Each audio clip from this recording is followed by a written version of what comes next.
So how do you tell the difference between real, genuine scientific progress and an idea that's just stubbornly defending old dogma? Well, in this explainer, we're going to break down a really powerful method for doing just that. And our guide on this journey is, well, a very unlikely figure.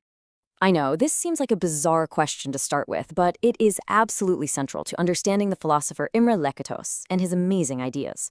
Because, you see, before he became this giant in the philosophy of science, he was a true believer in a dangerous ideology. One he actually helped bring to power, and one that, well, it eventually turned on him. I mean, look at this life. It was just this incredible, dramatic journey from dangerous dogma to a profound search for a rational way to separate genuine knowledge from its counterfeit. His own experience, going from being a thought policeman to a political prisoner, gave him this visceral understanding of how a powerful belief system can resist the facts. The stakes for his later work could not have been higher. Yet this personal battle against ideology, it really shaped his entire philosophy. It gave him a unique and, I'd say, urgent lens to look at the progress of human knowledge. He needed a system, a framework, that could explain both why great ideas succeed and, maybe more importantly, why terrible ones stick around for so long. Okay, so to really get Lakatos's breakthrough, we first need to look at the simple, kind of common sense idea he was arguing against. This was a model put forward by the great philosopher Karl Popper, and honestly, it's probably how a lot of us think science works. People often call this naive falsificationism, and you can see why, right? It's clean, it's heroic, it paints this picture of science as this relentless process of just proposing ideas and then knocking them down with cold, hard facts. You know, man proposes, nature disposes. But there's a problem with this neat little picture.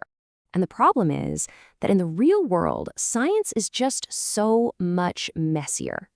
Theories are surprisingly tough. They're tenacious. One single contradictory fact, it almost never kills a big idea. I mean, just take Copernicus. His whole sun-centered model of the universe made a really clear prediction. If the Earth is flying around the sun, then we should see nearby stars shift their position against the background of distant stars throughout the year. Makes sense? But for centuries, the best astronomers with the best equipment, they couldn't see it. Nothing. So according to that simple falsification myth, the theory should have been tossed right out. And this creates a huge crisis for how we understand science. I mean, if the greatest scientific minds just ignore inconvenient facts, is scientific progress just, I don't know, mob psychology, like some critics were saying? Is the whole thing just irrational? This is where Lakatos comes to the rescue. He argues that we've been looking at this all wrong. We shouldn't be judging individual theories all by themselves, in isolation. So, here's the crucial point. Scientists don't just defend one single theory. They work inside a much bigger thing he called a research program. And this is a whole sequence of theories, a tradition, all built around a central guiding idea. So, at the very center of every one of these research programs is what Lakatos called the hardcore. Think of it like a fortified castle. These are the central, non-negotiable beliefs that are protected from attack by a conscious decision from the scientists. For someone like Newton, it's the 3 laws of motion. For Copernicus, it's the simple idea that the sun is at the center of it all. And surrounding that castle is the protective belt. This is like the castle's outer walls. So when a contradictory fact comes along, like that missing stellar parallax, you don't abandon the castle, no way. You just tweak the outer walls. You adjust the other assumptions. You say, well, maybe our telescopes aren't good enough yet, or, hey, maybe the stars are just way farther away than we thought. You adapt to defend that precious core. Okay, so if you can always protect your core beliefs, how in the world can we ever tell the difference between stubborn genius and dangerous pseudoscience? This right here is Lakatos's masterstroke. He gives us this brilliant diagnostic tool. He says we just have to ask one question. Is the program progressive or is it degenerating? A progressive program is one that is constantly predicting novel, stunning, unexpected new facts. Think about Newtonian physics predicting the exact return of Halley's Comet. That's a perfect example. A degenerating program, on the other hand, is always just playing catch-up. It's always inventing new, specific excuses, what we call ad hoc justifications, just to explain away why its predictions failed. It's only explaining things after they've already happened.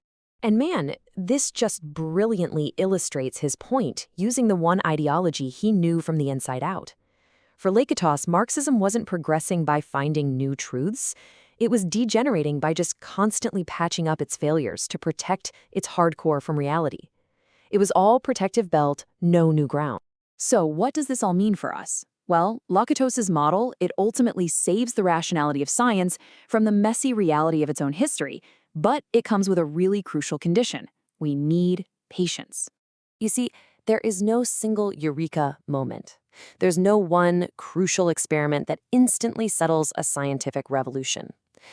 Progress is this long historical process of looking at these research programs and figuring out which ones are actually moving forward, making new predictions and finding new facts, and which ones are just spinning their wheels, endlessly defending a decaying core. And that leaves us with a really powerful question for our own time, doesn't it? If we apply this framework, how can we evaluate the big ideas of today in science, in economics, in politics? Which ones are truly building knowledge by making bold, successful predictions? And which ones are just defending an old dogma with more and more elaborate excuses? The answer isn't instant, but thanks to Lakatos, we have the tools to figure it out.